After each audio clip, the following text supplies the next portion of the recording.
Fala, Tricolada, beleza? Sou Alexandre Antônio, sejam muito bem-vindos aqui ao nosso canal, o canal da família Tricolor, rapaziada.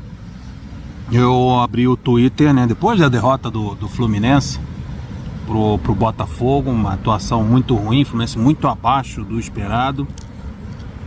Calegari batendo pênalti, ninguém entendendo nada. Por que o Ganso não bateu, por que o Nino, o capitão do time, não exigiu que o cobrador oficial batesse, também o Arias se omitiu na situação. Então houve uma omissão geral e ficou a curiosidade do que aconteceu no vestiário, se o Nino foi cobrado por ser o capitão, que é uma coisa que eu não entendo, como é que um jogador tão silencioso, tão quieto dentro de campo é capitão de uma equipe, né? Um clube que teve Edinho como capitão, porra, grandes figuras, Carlos Alberto Torres, figuras importantes do futebol brasileiro, capitães de seleção brasileira, até do próprio Fluminense. Ter o Nino como capitão, independente do futebol que ele joga ou não, ele é até um bom zagueiro, mas para ser capitão de um clube grande como o Fluminense, o Vasco, o Botafogo, o camarada tem que ter no mínimo autoridade sobre o elenco, cobrar o elenco, cobrar a arbitragem. A gente vê absurdos, o Fluminense ser prejudicado e o Nino se silenciar, ser omisso durante a partida. E aí, qual foi a postura do Nino dentro de campo com relação a isso? No vestiário também. E a postura do Fernando Diniz, que é tão ativo na beirada do campo, chegando ao ponto de parecer estar descontrolado, aos gritos, aos berros, transmitido insegurança, nervosismo para quem está dentro de campo. Como é que foi a postura do Fernando Diniz dentro do vestiário após isso? Você perdeu um jogo para o Botafogo, para o time B, né, do Lyon. Botafogo praticamente é o time B, é um satélite do Lyon da França. Olha o caso de Jefinho aí, o que está acontecendo, mas isso é um problema deles. Um time pequeno assim como o Botafogo, o Fluminense perdeu o jogo da forma que perdeu, desinteressado por grande parte da partida e sem alternativas. E também é uma cobrança de um time que passou 2 meses de férias, voltar assim tão mal, tecnicamente, taticamente. Praticamente é o mesmo time do ano passado. Mudou o que nesse time? A dupla de zaga é a mesma, o meio de campo é o mesmo, a dupla de ataque é o mesmo. O que aconteceu? E por que esse time não tem uma sequência de jogos? Por que fica intervalando, colocando time reserva e time titular? Ok, tá rodando o time, tá, mas na hora de rodar mesmo, que importa, entra o William Bigode, entra Felipe Melo. Isso não é rodar o time. Eu acho que rodar o time é botar a molecada para jogar, o garoto da base, e esquecer esses veteranos que estão ali inflando a folha salarial.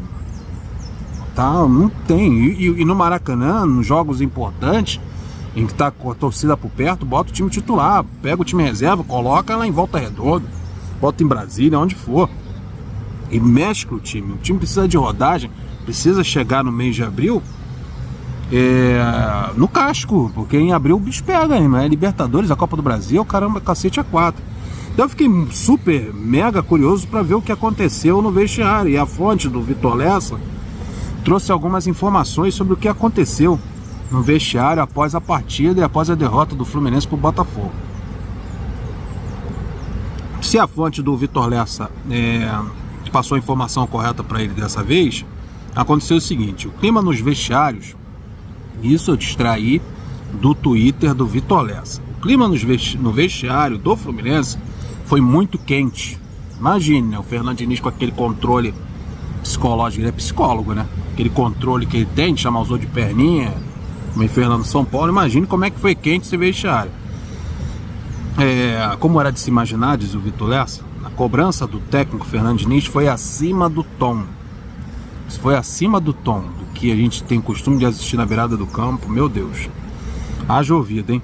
O treinador estava muito aborrecido com o Ganso. E olha, o treinador ficar aborrecido com o Ganso não é uma boa coisa não, hein?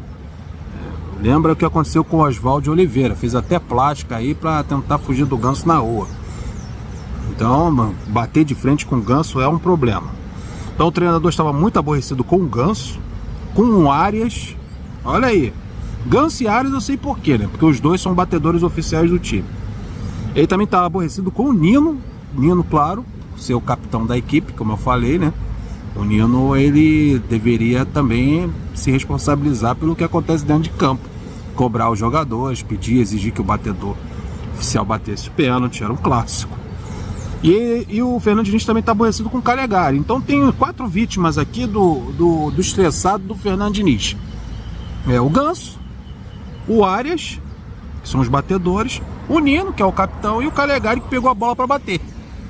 Nisso aí eu acho que o Fernando Diniz não tem culpa, ele está na beirada do campo. Se está dentro de campo, tem um capitão, tem o representante dele lá dentro, e o representante se silencia.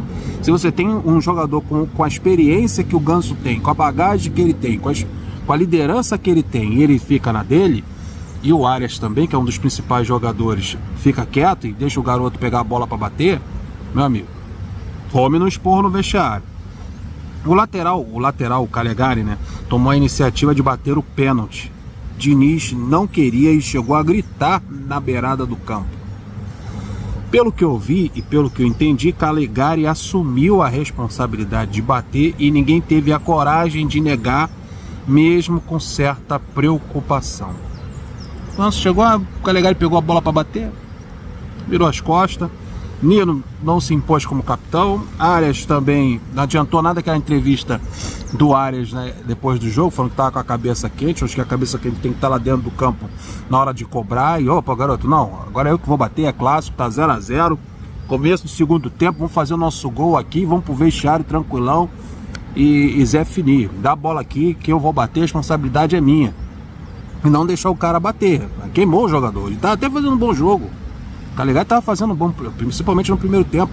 Aí a coisa desandou, a torcida vaiana, etc e tal, que é todo o direito que a torcida tem de vaiar, principalmente pelo primeiro tempo que o Fluminense fez, por ter perdido o pênalti. Acho que a vaia não era só pro Calegari, era para todo esse geral aqui, Ganso, Arias, Fernando Diniz também tem a sua responsabilidade.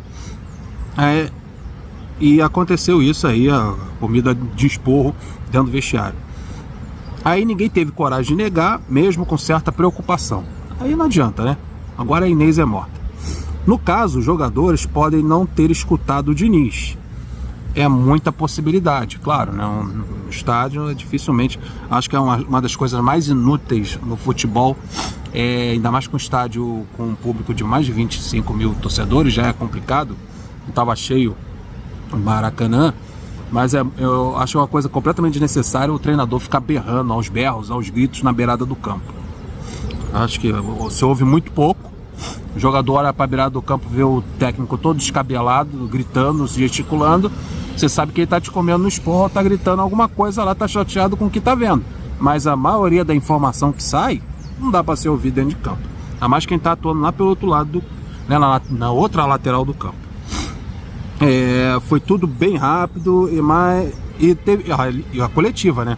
O Diniz não foi para a coletiva porque ele foi expulso durante a partida. Então o técnico que é expulso durante o jogo não faz a coletiva. Foi o auxiliar dele que deu a coletiva após a partida. Então é isso aí, cara. Tem que consertar muita coisa, tem que sentar, conversar, mudar o capitão. Gosto muito do Nino, acho que ele é um baita zagueiro, mas não tem como o Nino ser o capitão, ele assumir a responsabilidade dentro do campo. Aí você vê os jogadores mais experientes, por exemplo, o David Braz ser expulso pela segunda vez, estando no banco de reserva. Então alguma coisa está errada. Não é a mesma cabeça, não é o mesmo espírito do ano passado. E espero que o Fluminense consiga, né, se alinhar os chakras no começo do ano, para quando chegar no mês de abril está tudo azeitado. Esse clima ruim aí entre o Fernando Diniz, o Ganso, o Arias, o Nino, esse esporro, tem jogador que toma esporro e absorve, fica na dele e faz o seu trabalho. Já tem jogadores que recebem esse esporro, ainda mais quando ele acha que não estava errado, e fica um clima ruim e o relacionamento já não é mais o mesmo. Minha preocupação é essa, ter quebrado aí o cristal do relacionamento entre os jogadores e o treinador. E o Calegari também, o Ganso e o Arias, como é que eles receberam todo esse esporro após a partida. Então é isso aí, qualquer novidade, tamo juntos, deixa o like, se inscreva no canal, até o próximo vídeo. Flui!